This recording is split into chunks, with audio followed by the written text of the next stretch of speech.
Welcome back to Pentest Diaries, brought to you by Cobalt.io. My name is Jesse Rivera, and I'll be your host for this podcast.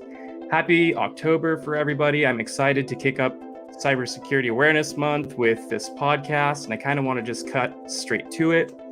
The security field has many barriers to entry that prevent willing professionals from being noticed. A glaring issue stems from the price of hands-on material and, how that translates into HR-valued certifications.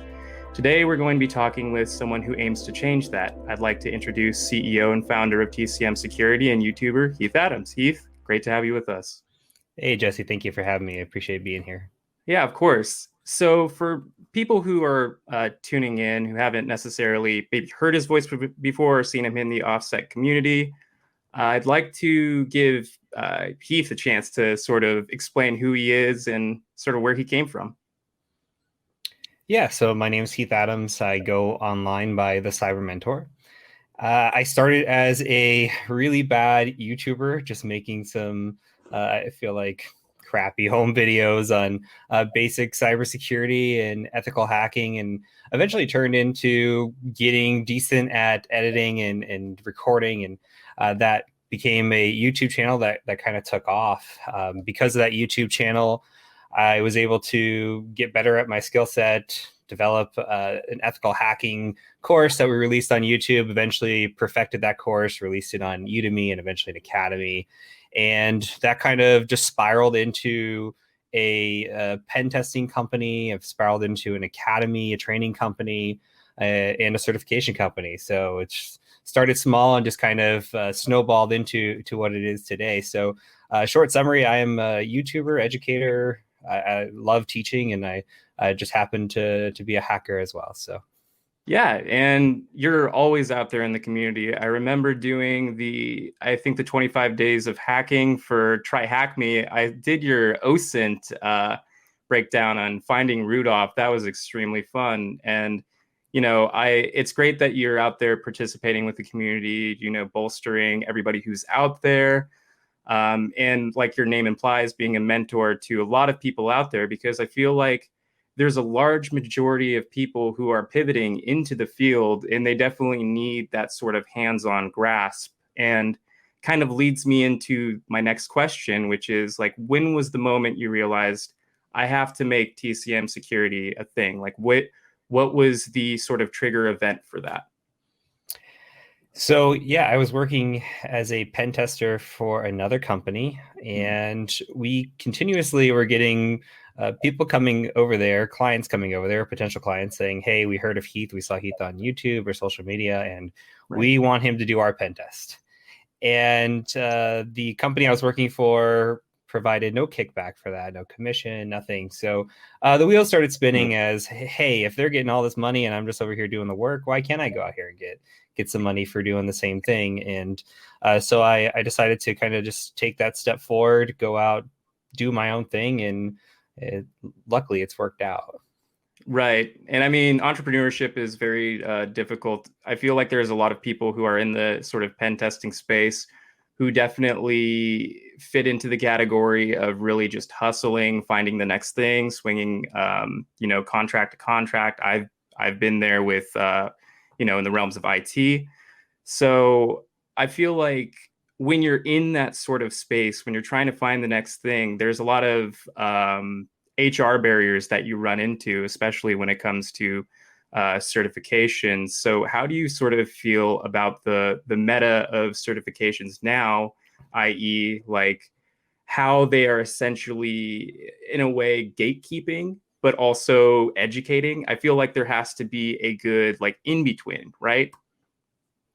Yeah, there's a mix. And when I went through it, so I went the very traditional route of get some IT experience, get your OSCP, go interview, and get job. I realized very quickly after getting my OSCP that I did not know majority of the questions that they were asking me during these interviews, because they were asking me about how to hack Active Directory or do internal pen testing, which wasn't covered at all at the time. How to do web application pen testing, which was lightly covered, and some of the methodology, which even for like external pen tests, it's not scan, find vulnerability, exploit. It's very much do open source intelligence gathering, go find information about the company, use that intelligence against the company. Because if there's a exploit out there externally, chances are a robot or some scanner has already found it that it has utilized that before you. So it's just you get into these interviews and the methodology that you have, it's there. I think there's some value add. Of course, you get to learn tools. You get some of the mentality of, hey, I got to dig deeper. I can't just accept what's on the surface. Mm-hmm. And that putting the puzzle pieces together and understanding that, I think there's some value add there. And I think the ROI really for a lot of the certifications is just getting your foot into an interview and getting the experience there. Right. The downside is it's not necessarily preparing you for the interview. It's really just, hey, what can I slap next to my name to get me in front of somebody, which is a little bit of gatekeeping. Yeah, yeah, no, definitely. And to chime in on what you were saying earlier about, you know, there not really being functionally any answers for questions that they're just going to throw at you about, well, I hadn't studied Active Directory pen testing. I had been in this entirely different form of pen testing. And that, you know, that leads me into my suspicions of HR just not necessarily knowing how to properly pick out their, participants that they're going to bring on. If it's a security company, obviously they have a better grasp of what they're looking for, right? But I Exactly. feel like since pen testing is becoming a wide open market, it is really growing exponentially at this point. There's a lot of HR boundaries that are set by, softwares that are like looking at people just in a very dry, like almost mechanical way, and it is looking at certification, it is looking at previous experience, but it doesn't really mesh with the flow of how fast pen testing is growing, nor does it scale to, actually scale to those numbers. So it's an interesting take from your perspective. I'm also curious on what you feel like people are learning from your courses that sort of differentiate themselves from something like the Pentest Plus or the CEH. Yeah, so the courses that I put together were meant to be all the things that I wish I knew prior to going into the industry. So teaching Active Directory pen testing, and that was one of the niches that I went out there and found. It's like I was looking at the courses, top selling courses on Udemy, anything where you can go find a course. None of it was teaching Active Directory. I literally learned how to hack Active Directory off a blog post, and then just slapping that together, thrown into the wild on it, and just seeing what I could do. Right. So my knowledge just came firsthand of just kind of being thrown into the mix. But I wanted to teach the things from a practical standpoint, that it's okay to use certain tools. Mm-hmm. It's okay to ask your friends. It's okay to utilize any available resource, because that's what you have. And when you're on these time limited engagements, especially, you have like a week where you're trying to find as many vulnerabilities as you can. You want to use the best, most practical tools, methodology, and be able to go in there and actually perform the work as expected and give the best value to your client as well. Because Right. at the end of the day, you're performing a security assessment based on the skill set you have. And if you go in there and say, hey, you're good, when, hey, you're not good, that could be a huge expense for not only you, but for your client as well. So. Right. I completely agree. So I noticed that in your course for your certification, it's actually a 5-day engagement with a write-up at the end. Is that correct? Yeah, write up and a debrief actually. Oh, So you really? go Okay. through, you go through the whole process. So as if it were a pen test, the engagement models a external and internal pen test from a network perspective. So there is that open source intelligence gathering. We have to go out and actually research the employees of the company you're attacking, Oh, and use that against them to kind of break into their network, and from there pivot and go against what is a fully patched Active Directory network, and really just go in there and try to figure out a way to compromise the domain. So once you do that, you write your report.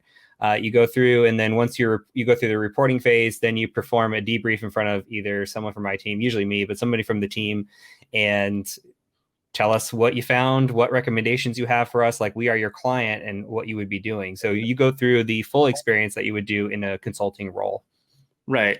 Okay. That's okay. So that ability to sort of walk through the entire engagement is critical. I'm not trying to talk down to CompTIA, but when I did my Pen Test Plus, it's something that you can study for. It's not something that you do.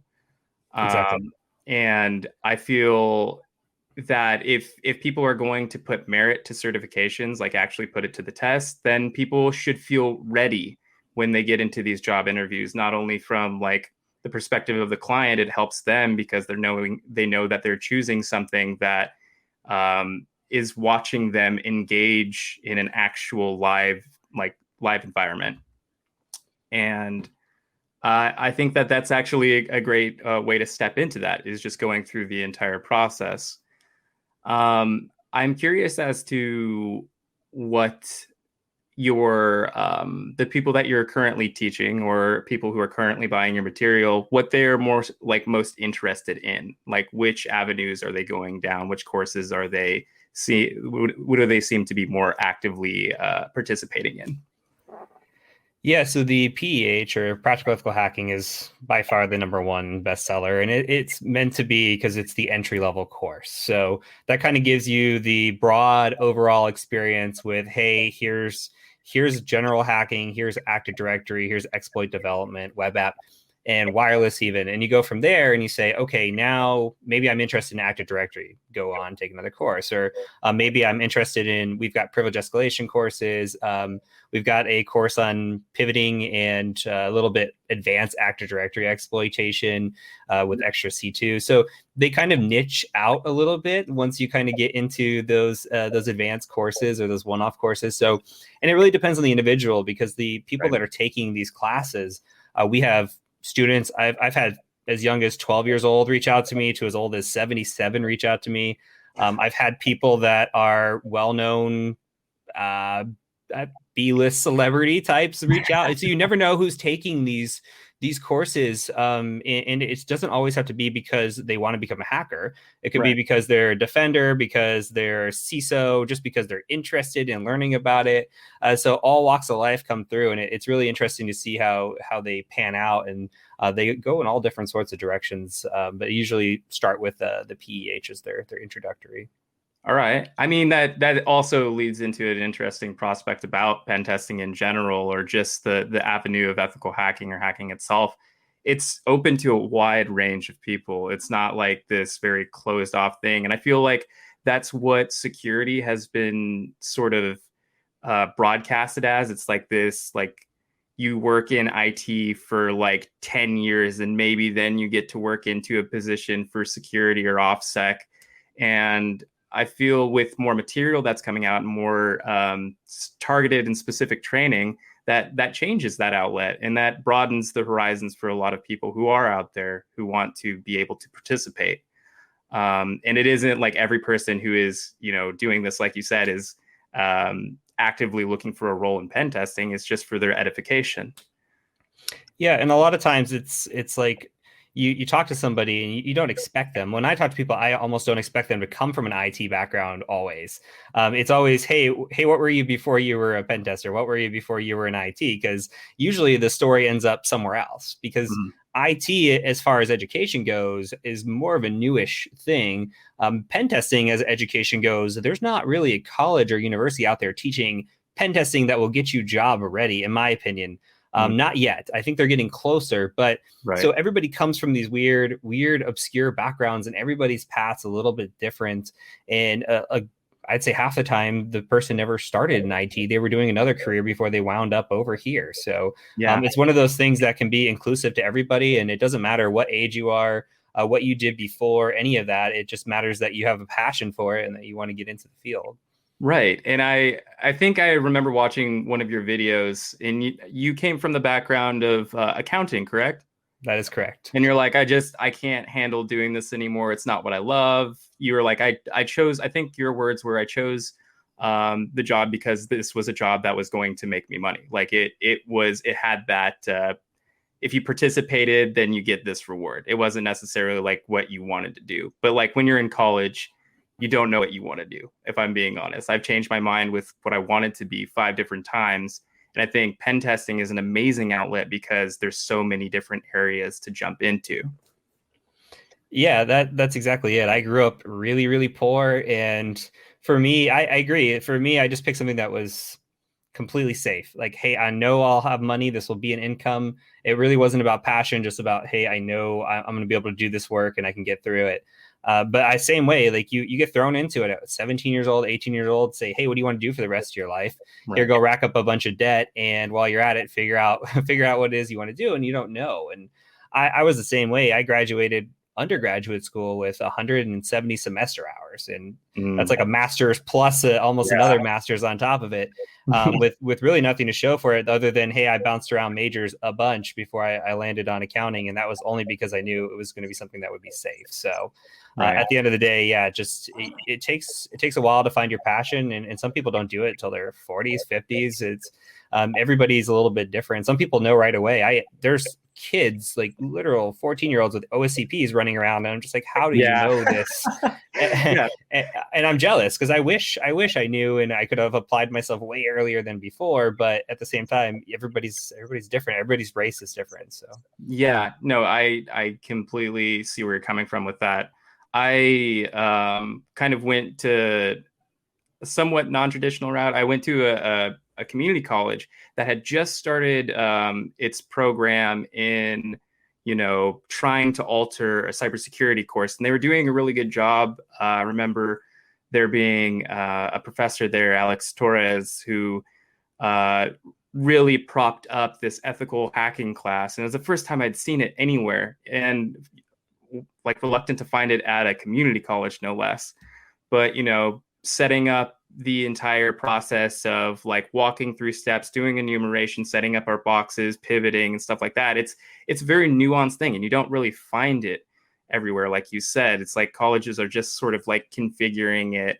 But there was one of the classmates at some point. I started tutoring this class, and one of my classmates went and got an OSCP. And within, mind you, it took him like 6 months to get there. He was working really hard, but he got the OSCP, and then he got a job at State Farm. And so it really just kind of goes to show how far these certifications go. And it's like, how do we understand like the worth of those, right? Because OSCP is a very difficult certification exam to take, right? yes. And however, do you I haven't taken the exam. I've wanted to study for a while now, but how do we really test whether or not that has the ability to bring somebody into a pen test role when someone could study just as hard, set up their home labs, really go through their own course material, be as successful in their own right, not have an OSCP, and still be pushed aside. I think that's my main core issue with certifications is sometimes you don't see the person. Yeah, it comes down to how do you evaluate the individual, and like you were saying, with the bigger companies especially, you're just getting put through a filter, and Yeah. if you don't meet X, Y, Z criteria, then your resume gets tossed out.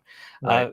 Where it really becomes, I think, where it comes down to, and this is a hard question, this is $1 million question really, but Yeah. what it comes down to is the ability to have soft skills. And I realize not everybody has the time to have soft skills. They're working, maybe they've got families, they're doing other things, but if you have the ability, building a home lab like you said, having a blog, going to conferences, volunteering at conferences, and really what it comes down to is you're planting seeds. You're planting awareness about yourself and you're networking. And everybody expects like you have to be a very social butterfly to be a networker, and you do not. Like you can go out and plant these seeds. You can go be a part of. I was a part of a Slack channel really early on, and Mm-hmm. that is how I got a lot of my interviews before I eventually landed my job. But getting to know people and knowing the right people will get you in at these bigger organizations because they're already working on those teams to say, hey, I can vouch for that person. Let's go ahead and bring them in for an interview. Yeah. And so if you have that ability to do that, that is the alternative route, especially if you're coming from a background where you may have limited funds or you don't have that kind of time to go study for an OSCP or a SANS course or something like that Yeah. that's desired on the resume. So Yeah. it's one of those things where you have to take one of these paths, maybe a hybrid of both, but networking is something that's incredibly valuable. Even I would say more so than certifications or what you could slap on a resume. Who you know is equally, if not more, important. Yeah, no, it's totally pivotal. I come from a family of salespeople. My dad was one of those old school salesmen who would go out and just like shake the hand of every person he walked by, because that was just like his way of connecting to the world, connecting to like how he could potentially help somebody. And I think that the more connections that you make, the stronger that web of connections. It Yes, really does serve you in the long run, because not only are you helping people, I think helping people in general, you would know as like a mentor, like helping people goes so much further than just sending in a resume. I remember when I was doing IT as a contractor, the person who was training me was like, we're not going out there to make money. You know, we're going out there to individually find somebody who has a problem and we're going to solve it. And, you know, your experience is what you get from solving that problem. And there are a ton of people out there who have, you know, complex issues or need help even in their own learnings in the same field, that can definitely, you know, broaden your own horizons and then like push your knowledge forward. I feel like I see a lot of people on LinkedIn these days who are like really trying to provide some sort of mentorship or provide their own unique brand of I got from here to here and this is how. And I feel like sometimes that can be misconstrued as like, oh, they're just building a personal brand for themselves. And it's just like, sure. I get that. I get like when you see somebody who is like actively saying something you've been saying for a relatively long time, saying the same thing, you have to understand that it's kind of like OffSec is a little bit of an echo chamber. But what helps more than just like saying something is actively finding somebody who has a problem and then helping them. That's it. Yeah, and you never know who it is you're helping, No. which is important too. It could very well be a CISO, it could be some, business owner, it could even be somebody who's beneath you technically and become somebody that can do something for you later. So Yeah. it's all about planting seeds, being a good individual, like you were saying, going helping out. That's what I tell people is go Yeah. help. And if you're asking questions, give back the amount of effort that people are giving you. Make sure that you're helping everybody that you can, given the time, because you never know. It could be 5 years from now. You never know how that seed's going to grow and plant. Right. And so yeah, it's just one of those. It's one of those things. Like networking is so important. Mm-hmm. Yeah. No. And even doing things like helping participate for the TryHackMe, Christmas event, like that is a chance for you to like build something out and like, be a part of a community. I've actually been trying to replicate something similar to the OSINT thing that you were doing, but I'm thinking of going with like Carmen Sandiego, maybe. That'd be cool, honestly, and a Yeah. throwback. So I had another question about your certifications, and I think you had mentioned something previously about it. What sort of benefits do senior pen testers like get out of this? I think that there we have a lot of very very well vetted people here at Cobalt, and I'm sure they would be curious of like being able to attempt or do some of the material with you. What do you think that sort of offers them? What does TCM offer them? So it is a validator first and foremost for them. Mhm. Honestly, a senior should be able to come through and just dominate our exam. It's really for the junior to mid tier level. We've seen seniors come through and do really well. So validation is one part of it. Yeah. The second part of it is really more for us, to be honest with you, is that the seniors are the people who become the vocal individuals that can say, hey, I've gone through this. Yeah. I will put my name behind this, that this is valuable training. Hmm. And that we should put this we should put this on our job descriptions, or we should bring people in or have our juniors go through this and just validate that knowledge is there and that they can pass an exam that requires this sort of thinking like a pen tester. So Yeah. the seniors going through it are incredibly valuable.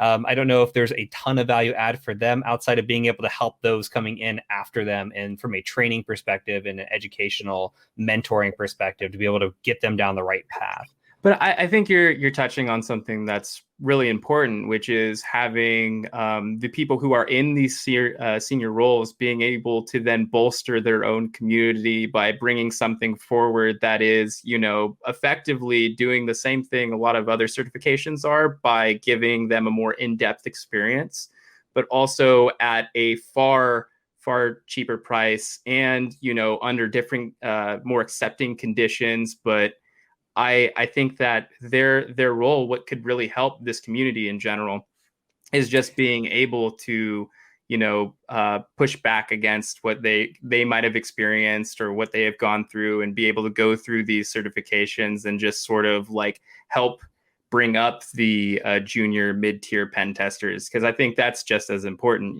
to as a role to serve.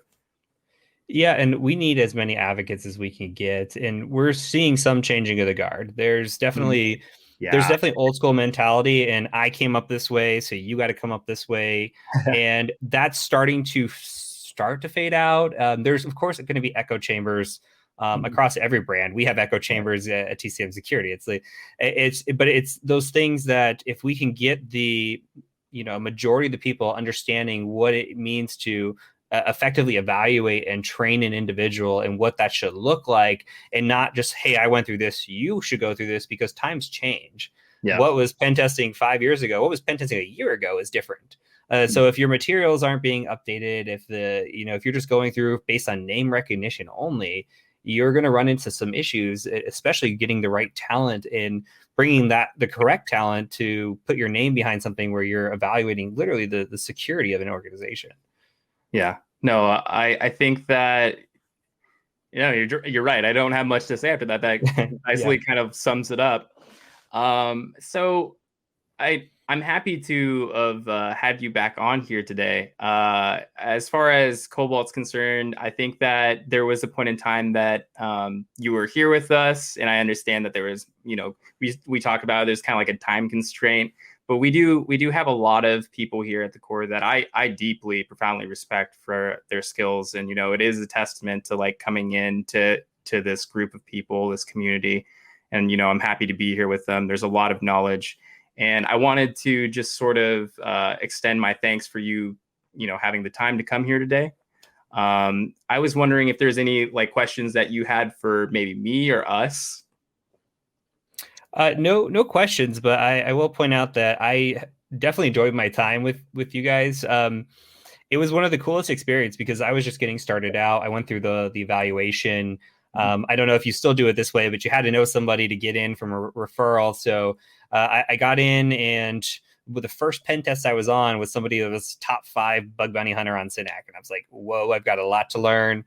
Yeah. And you have the ability to go through and work with these amazing individuals who are from all different places in the world and all different talent types, and just be able to watch and see how they operate, share your mindset, share your notes, and really work on different problem sets. You get to go through it and see how you would do it, and then go see how somebody else would do it and say, oh, I didn't think about that. And I think that's incredibly valuable to be able to pen test with individuals like that and a team like that. So I still push people to Cobalt. I think it's a great platform. I think you guys are awesome.